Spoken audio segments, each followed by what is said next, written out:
We're going to talk about Remmina RDP client. It's actually not just an RDP client, but that's the primary thing we'll be using it for in this class. It's free open source software. You can download it freely, use it.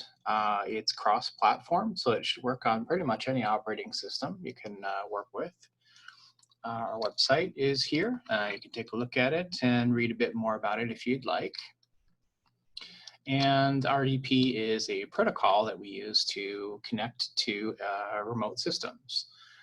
There are other similar kinds of protocols, but RDP is one that people are very familiar with if they've worked with Windows before. All right, so let's take a look at the software itself and take a look at what it can do for us. Now, I already have this program open and running, and I've been using it quite a bit here recently. So I have some profiles already defined. When you first open the software, you've never used it before, you're not going to have anything here in this list. Up at the top, we have a way of making a quick connection. If we knew a remote machine we wanted to connect to, we could just type it in here. It could be domain name, could be an IP address. And we can actually select the specific protocol we want to use. RDP is most common for us here. VNC is almost the same thing, works in a slightly different way. SSH is a command line tool, an encrypted tunnel command line prompt between you and a remote system. And SPICE is something you'll see when you're working with virtualization platforms, way of exporting a display. So we leave that at RDP, and if we knew a specific machine that we wanted to connect to, we could just type it in there and hit enter. It would attempt to make that connection. All right, so that's kind of the overview of it. Pretty simple piece of software here. Now, we're going to be connecting to the same machine frequently, then you want to create a profile for it. It's got a few basic settings, and instead of having to set this every single time, well, you can just make a profile. To make a profile, there's an icon on the title bar of the application. Add a new connection profile. When I click this, first thing I really want to do, it puts it down here for the server, your starting location, but you really want to give this some kind of a sensible name. So whatever we're going to be calling this remote machine, type it in there, because that's how you're going to identify it. And then the host name, the domain name or the IP address. If you know an IP address of a system that you want to connect to, well, then you can just type it in. And if you want to, you can type in the username and password and save yourself a step of having to type this in every time. There's a security consideration. In this application, there's nothing to worry about. In a more secure environment, saving your username and password would give anyone who had access to your computer access to that remote system. So you may or may not want to include your username and password. In our situation, we're not connecting to a domain. We don't need to worry about that.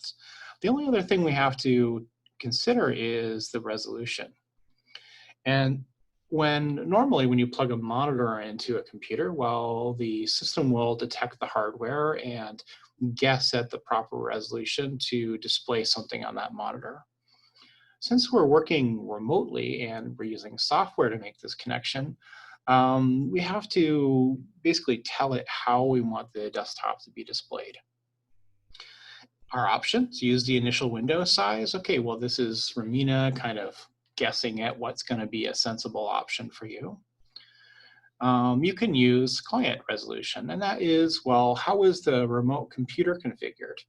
If it was set at 1024 by 768, because that was a physical monitor attached to it, then that's the resolution that you would get inside of your window. But probably what you want to do is to set this to be custom, and you want to actually select what's going to fit comfortably on your monitor.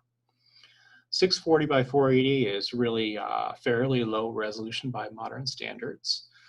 You're going to have to pick something that is at maximum the resolution of your monitor. 1024 by 768, though, is usually a good size that will fit into most screens. If you have a 1080p screen, that's 1920 by 1080, and so this window will fit in there comfortably.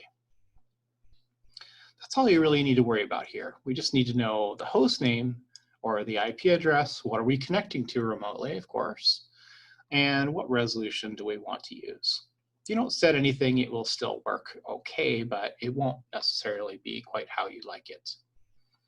It's also good to give it a name so you can easily identify what system it is that you're connecting to.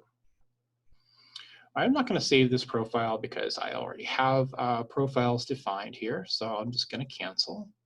You'd want to save otherwise. And so here are some of the hosts that I've been connecting to. Before I actually open a connection, I'll just show you one other thing. So we've been updating our the IP addresses that we use here on CTP's network. So some of these are out of date. For example, this is using an IP address on the old range. I don't want that. So I can right click, I can choose edit. And I get the same panel as creating a new connection, but now I can update it to the correct IP address. All of the other information stays the same. Oh, and actually I haven't updated my resolution yet, so I'll fix that one too. Save, and now all good. I'm not going to connect to that machine. Somebody may actually be using it, so I'm going to leave their work alone. But I can show you a connection here on this machine that I just set up via host 9. I'm going to double click this to open the connection. It's going to open another window to this remote machine. And some programs are already open since I was already logged in. I'll just close those.